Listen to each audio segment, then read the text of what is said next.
అస్సలాము అలైకుం. ఇస్లాంలో ఉమ్మడి కుటుంబం అన్నది ఉందా అని చెప్తే లేదండి. ఇస్లాం ప్రకారం ఉమ్మడి కుటుంబం లేదు.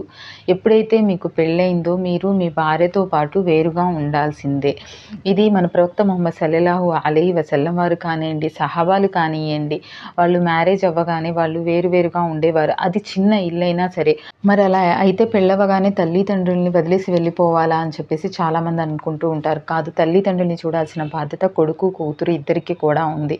ఏంటంటే మీరు ఇప్పుడు జాయింట్ ఫ్యామిలీలో ఉంటేనే వాళ్ళందరూ కలిసున్నట్టు కాదు కదండీ. జాయింట్ ఫ్యామిలీలో మనం చూస్తూనే ఉంటాం. ఎన్నో గొడవలు జరుగుతూనే ఉంటాయి.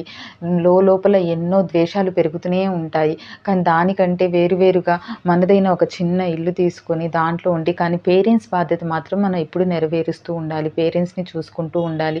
మీ పక్కన మీ అన్నలు, మీ తమ్ముళ్ళు ఎవ్వరు ఉన్నా కూడా వాళ్ళ మధ్య మీరు ప్రేమానురాగాలతో ఉండాలి. ఏదైనా వండుకుంటే ఇచ్చిపుచ్చుకుంటూ ఉండాలి. అలా ఉండాలి. అంతేలే గానీ వేరు కాపురం అనేసరికి మొత్తం మన సెపరేట్‌గా వీళ్ళతో మాకేంటి సంబంధం లేదు అన్నట్టుగా కాదు.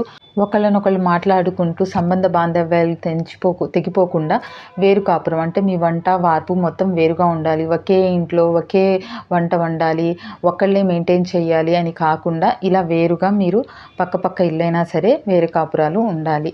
అదే ఇస్లాం ఎంకరేజ్ చేస్తుంది. ఇప్పుడేంటంటే వేరే కాపురం అంటే అసలు ఒకళ్ళతో ఒకళ్ళు సంబంధం లేకుండా ఉంటున్నారండి. అలా కూడా ఉండకూడదు.